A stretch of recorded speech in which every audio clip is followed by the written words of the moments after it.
Hey everyone, welcome back to The Explainer. Today we're breaking down a phenomenon that is absolutely incredibly relatable for literally anyone who has ever shared their living space with a cat. So picture this. You're just sitting on the couch, right? You're reading, maybe working on your laptop, and your cat just randomly walks into the room. They don't meow, they aren't begging for food, they just stop, stare at you for a few seconds, and then turn right around and leave. On the surface, it really seems like just another quirky, slightly aloof feline habit. But today, we're going to look at the actual data and the behavioral science to decode the secret language of the cat check-in. I mean, I'm sure almost all of you have experienced this. And if you have, you've probably just brushed it off, right? The common misconception is that this super mundane behavior is just a random nosy habit. We tend to think, oh, they're just being a cat, wandering aimlessly around the house. But behavioral science tells a completely different story. There is a very specific reason your cat chose that exact moment to come find you. When we dismiss it as mere curiosity, we're actually missing out on a deeply emotional message our cats are trying to communicate to us. Okay, let's dive into this because looking at the science peels back some really profound evolutionary and emotional layers behind this everyday behavior. We're going to look at three distinct phases of feline psychology that explain exactly why they do this. By the end of our time together, you'll see that this simple little walkthrough is actually a highly sophisticated psychological loop. It involves primal instincts, emotional regulation, and, surprisingly, a huge amount of learned behavior. So let's kick things off with phase one, primal instincts, protecting and claiming. Think about when these check-ins happen most frequently. It's often at night, or right when the house gets super quiet. Well, in the wild, cats actively patrol their territory for anything that feels even slightly off. And there's this fascinating 2019 study from Oregon State University that shed a lot of light on this. The researchers found that the majority of cats actually form secure attachments to their owners in the exact same way a human child does with a parent. Because they have this intense secure attachment to you, you effectively become the most important, highly valued part of their territory. When that bond is strong, your cat doesn't just feel safe around you, they actually feel physically responsible for your safety. So that random walkthrough, it's a literal security patrol to keep you safe. If we were to translate that quick little check-in into human thoughts, it would basically just be, I looked, you're fine, my job is done. It's totally an instinctual security sweep. They scan the space, verify their absolute most valuable asset, which is you, is safe, and then they just go back to their own business.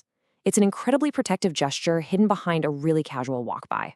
And this brilliantly illustrates another primal aspect of the check-in, claiming what is theirs. Say your cat rubs against your leg before walking away. We instantly interpret this as cute affection. But in your cat's reality, they are overriding alien scents. You see, cats have scent glands along their cheeks, their forehead, and the base of their tail. When they brush up against you, they deposit invisible pheromones. But that scent fades over time. If you've been outside or, around other animals, you come home smelling completely wrong to them. They literally need to overwrite those unfamiliar scents and refresh their claim on you. It's really less about jealousy and more about a deeply ingrained need to maintain their environment.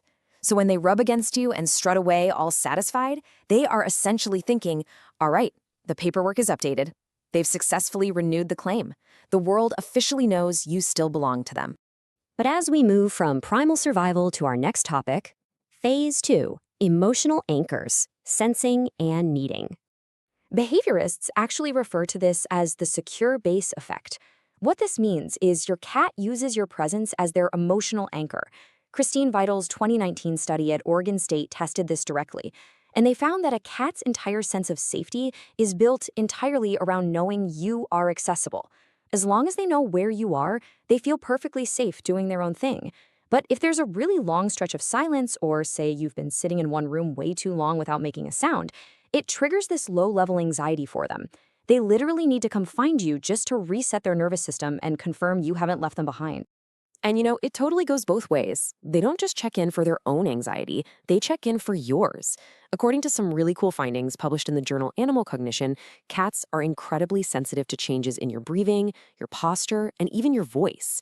When you are stressed out or upset, your body language shifts in these microscopic ways that you probably don't even notice, but your cat absolutely does. The study showed that when owners appeared distressed, cats actively adjusted their own behavior.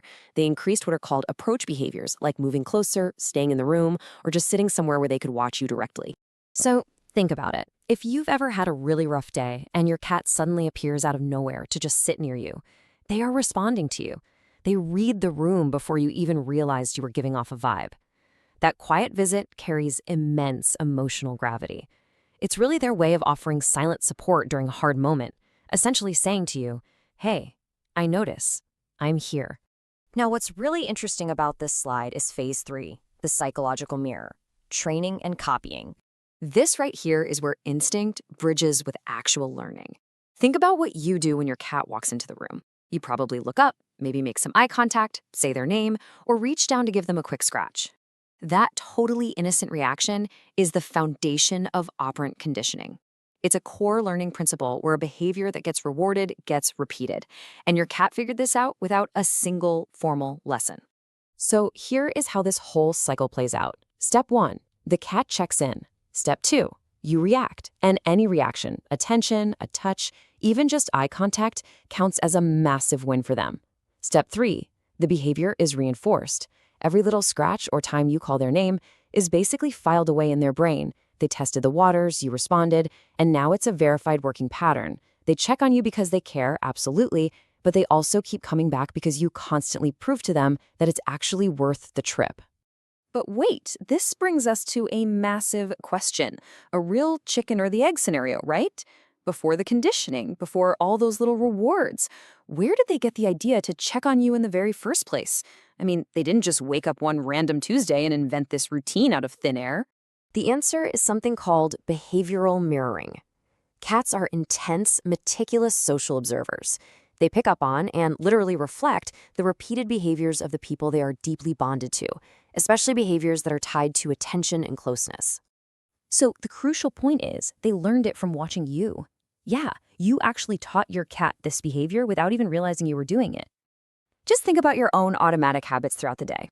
How many times you walk past the couch and just kind of glance over at them? How often do you peek into the bedroom while they're sleeping? Or maybe call their name from the kitchen just to see where they are in the house? You've been doing these little check-ins for so long, it feels completely automatic to you. But your cat has been studying these exact actions. They absorbed your habits of closeness, and they just reflected them back to you in the only way they know how. By doing this, you taught your cat that showing up matters. This behavioral mirroring, it's literally one of the most powerful, undeniable signs of a deep bond between a cat and their owner. It means they don't just tolerate you in their space, they study you, they learn your specific language of affection, and they actively try to speak it back to you. Let's move to and see how this builds if we strip away the complex behavioral science for a moment and just focus on the core takeaway here.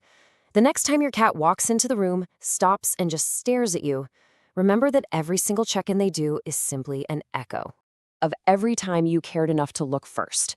It is just this beautiful, quiet reflection of your own love and attentiveness bounced right back to you. Honestly, I think it completely reframes how we should look at these little interruptions to our day.